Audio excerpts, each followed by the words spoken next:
हेगे सुन लेना छौड़ी तोड़ा लहंगा किन देबो, लाख 2 लाख में महंगा किन देबो। कनी साइट जो कनी साइट जो कनी साइट जो कनी साइट जो बात मन लेना छौड़ी तोरा कन्या बनबो, लहंगा पिन्हाय के दुल्हनिया बनबो। कनी पैट जो कनी पैट जो कनी साइट जो कनी पहट जो।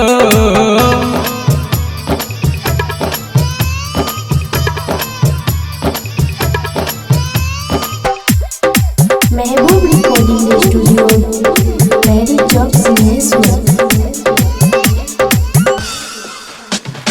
कर छियो हम छौरी तोहरे से प्यार गे, एके दिना बनबो छौरी तोहरे भतार गे। हमरा संग दुल्हा मिलतो पूरे संसार में, बाप दिव्या लाके खोजतो पूरे बिहार में। झुमका देबो पायल देबो, झुमका देबो पायल देबो, कान के बाली देबो, 1.25 लाख के साड़ी देबो, दुल्हन बनेबो। कनी साइट जो के छौरी साइट जो कनी साइट जो कनी साइट जो।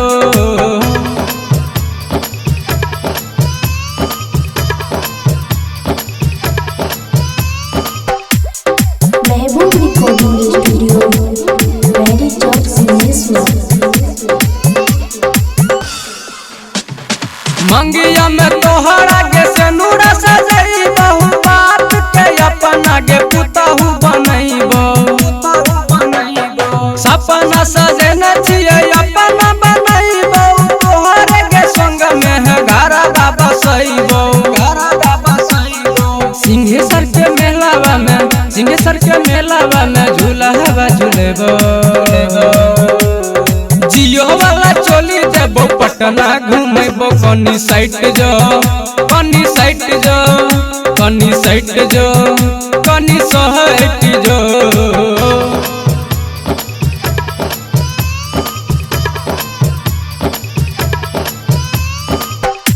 महबूब रिकॉर्डिंग स्टूडियो मेरी चौक सिंहेश्वर।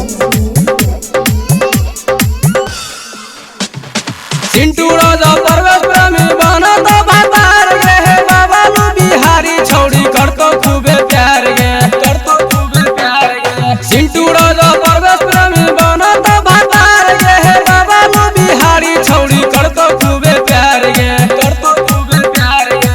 कहभी त छौड़ी है गे, कहभी त छौड़ी है गे, घोड़ा हबो दबेबो टांग में के पायल देबो, नथिया पिन्हेबो। छौड़ी साइट जो कनी साइट जो कनी साइट जो कनी साइट जो साइट जो न गे।